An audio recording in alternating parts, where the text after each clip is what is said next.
Hello, this is Sarah Duong from Concentrus. I am a project manager and consultant.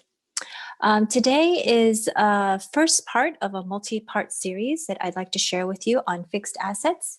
I just want to walk you through an overview of different functionalities. So today I will walk you through the creation of an asset. So there's a couple steps in the creation of an asset. The first step is we're going to propose. So what it's going to do is I'm going to select the asset type, and I will select also the subsidiary, and I will hit propose new assets. What this function does is it goes into your system and it takes a look at all your transactions, such as your journal entries, your bills, and sees if there's a fixed asset account or transaction related to it, and it'll pull it in. And this is what you can use to generate, you can make decisions on whether or not you want to generate a fixed asset based on that. Okay. So the process is complete. I'm going to go back and I am going to go back to the asset proposal page.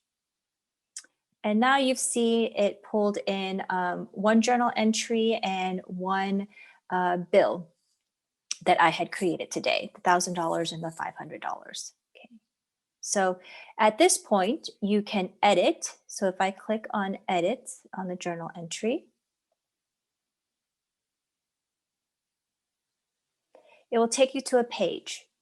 So you'll know that the accounting method and the asset life is already set because of the asset type it is. Here you can actually change any of that. If this particular asset has a different lifetime that's not your common fixed furniture and fixture lifetime, you can make that change right here. You can change the asset name.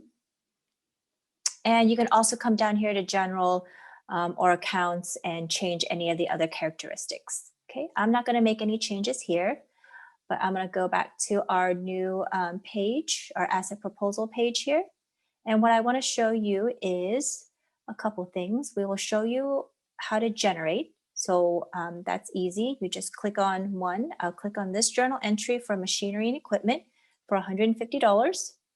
And then I'm going to create general assets. Oops, apologize. I need to add a subsidiary to that. I will generate the asset.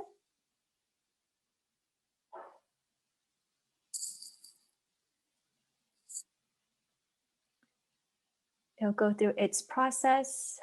It'll create a fixed asset record. And when you go back to list and you look at your asset list, you should see the asset there. So the machinery and equipment for $150. Or yes, $150. Okay. So that is the short and sweet of creating an asset with the fixed asset module. Stay tuned for other future videos to show the remaining functionality of the fixed asset module. Thank you.